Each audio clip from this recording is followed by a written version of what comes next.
Good morning.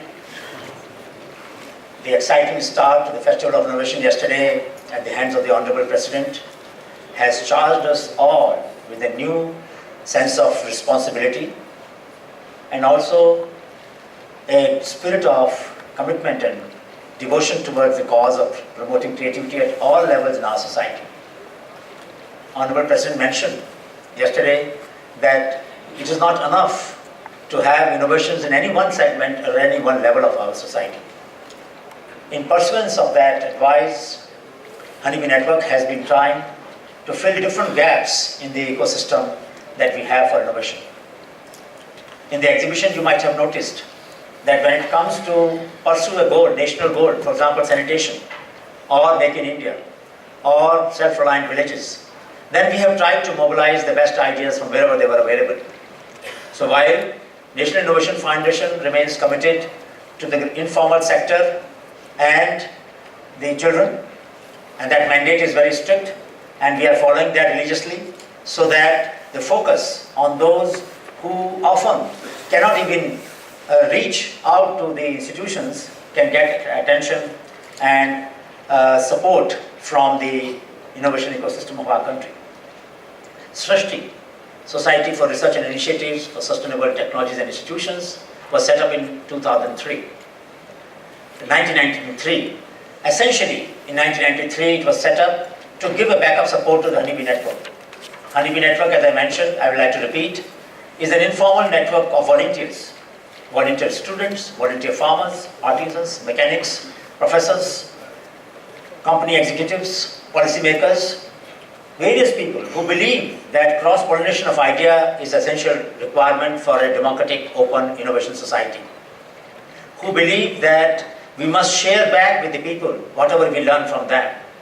Many of my colleagues, professors sitting here will agree that our students go and collect information from the communities, from the artisans, from the mechanics, from the entrepreneurs. But sometimes we fail in sharing the findings back with those people.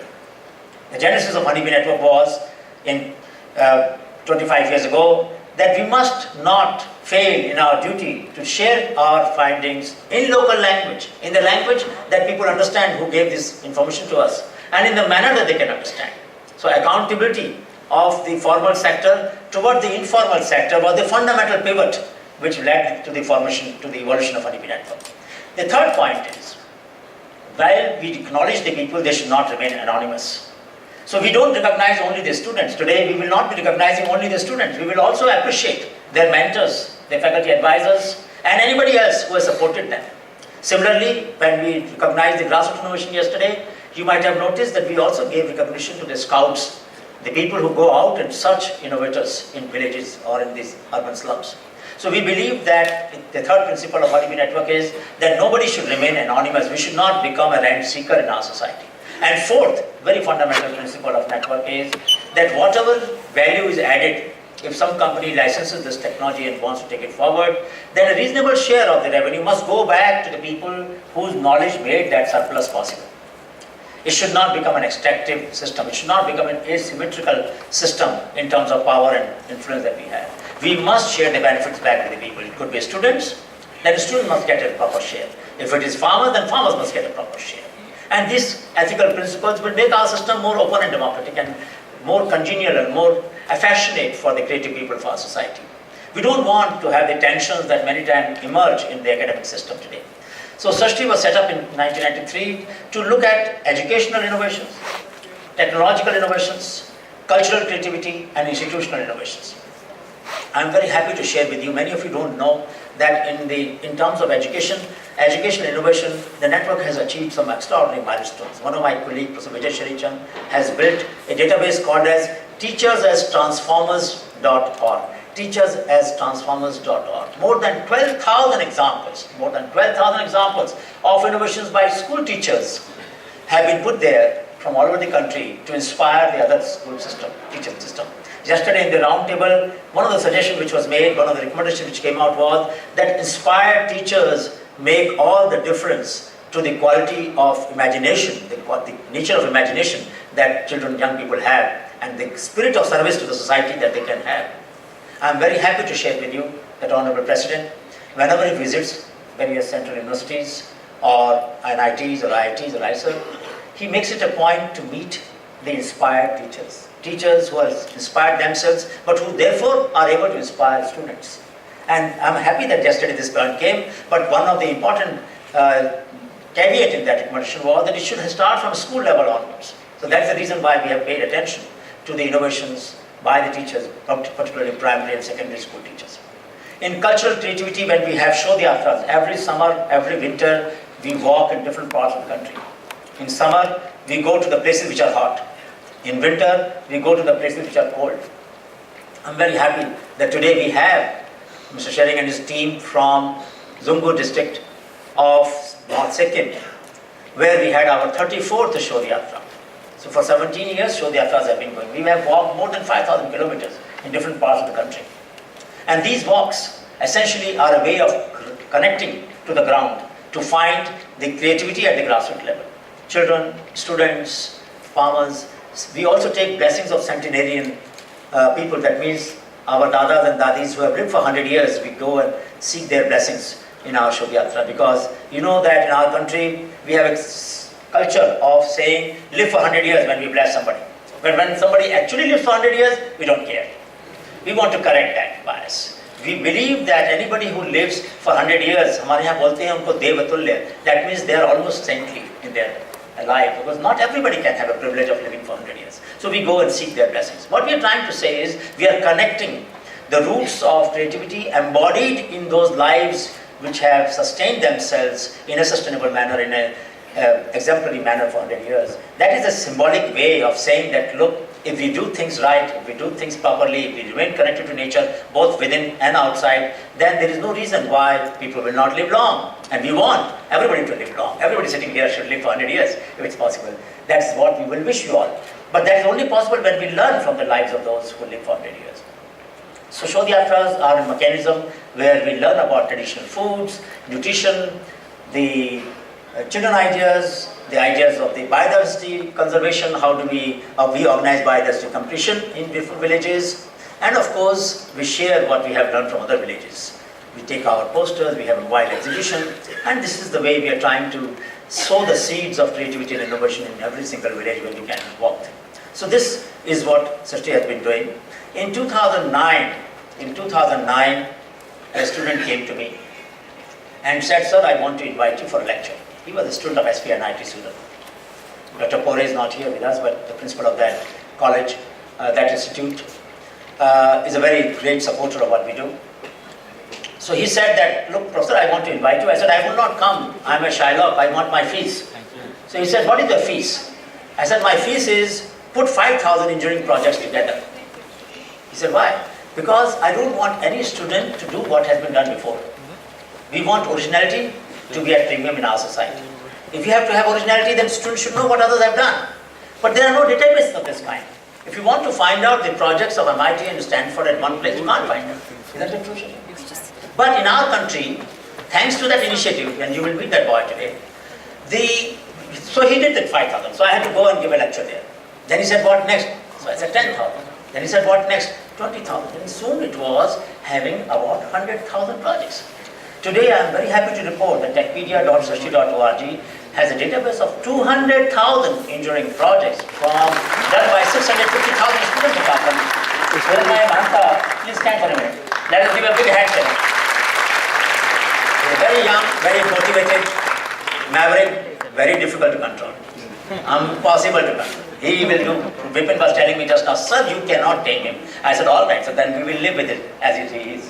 So this boy, with his great effort and network of students, have been able to mobilize more than 200,000 engineering projects, which means it is almost impossible now for any engineering students, any technology students in our country to do what has been done before. Originality is at premium. And you know, this effort, therefore, is in sync with what our president wants, that every student should try to find meaningful projects, meaningful solutions in their life for the societal development. That was one idea. The second idea behind the techpedia.srishti.org platform was that we must promote collaboration among different students. I'm very happy to report to you that in 2012, Dr. Mashilkar, who has been honoring these students every year, honored one of the team which had members from IIT Madras, IIT Bombay, and GICT Gandhinagar. These three students met in Bangalore in some meeting, realized that we don't have a portable UV spectrophotometer. Now many of you who come from an analytical chemistry background would know that UV spectrophotometer is an extremely important tool for us to measure things in very trace quantities for RNA, for DNA measurement, for various kinds of things. But we don't have a portable UV spectrophotometer. They did it. Three students developed a UV spectrophotometer because they wanted to measure the trace quantities of impurities in the water. So what I'm trying to say that the collaboration across three different institutions for doing a project has not emerged very often in our country. This platform is making it possible. We also want to connect our students with the unsolved problem of our society. As the Vice Chancellor of GTU mentioned yesterday, this experiment has been done there for more than 3 years, where students, third-year students, in the summer would go out and benchmark the problems of small entrepreneurs in various clusters. There are more than 72 clusters, industrial clusters. They will go and find out the problems of these small entrepreneurs. They get credit for writing about these problems. Dr. Aman Patel is here, former director of LD Engineering College and now the Vice Chancellor of Gujarat University. He was one of those pivot who built this system.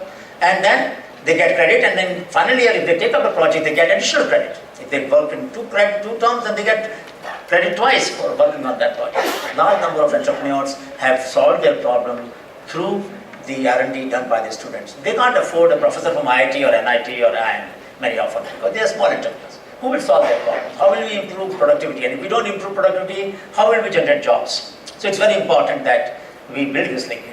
Now, one link which is a little weak at the moment is between grassroots innovators and the student community.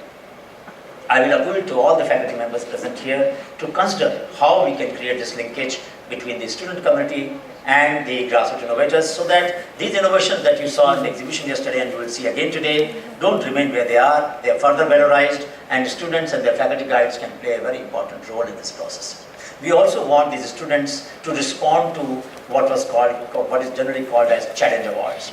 Some of you might know, many might not know, Mahatma Gandhi in 1929 had announced a challenge award of 7,700 pounds, which was equivalent to 1 lakh rupee then. Today its value will be about 10 crores, at least $2 million. And this award was announced with very clear boundary conditions of a futuristic spinning wheel. How much weight it should have, what count of yarn it should have.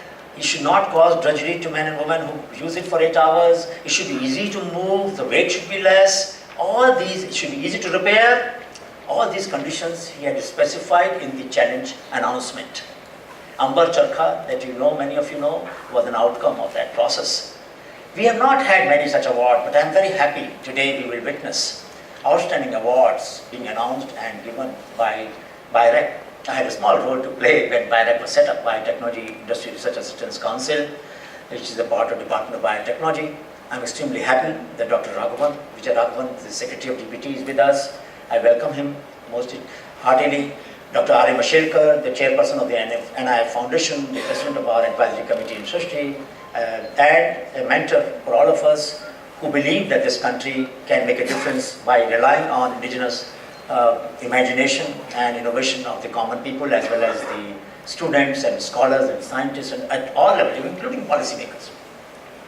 We have Renu Sarup, who is the MD and advisor to DBT and MD of BIREC, who this organization, to my mind, is the probably only organization in our country which finances even the ideas of the students. Not a proof of concept, not just a prototype, not just a product, but just an idea. And that is the riskiest stage of the value chain in any innovation system.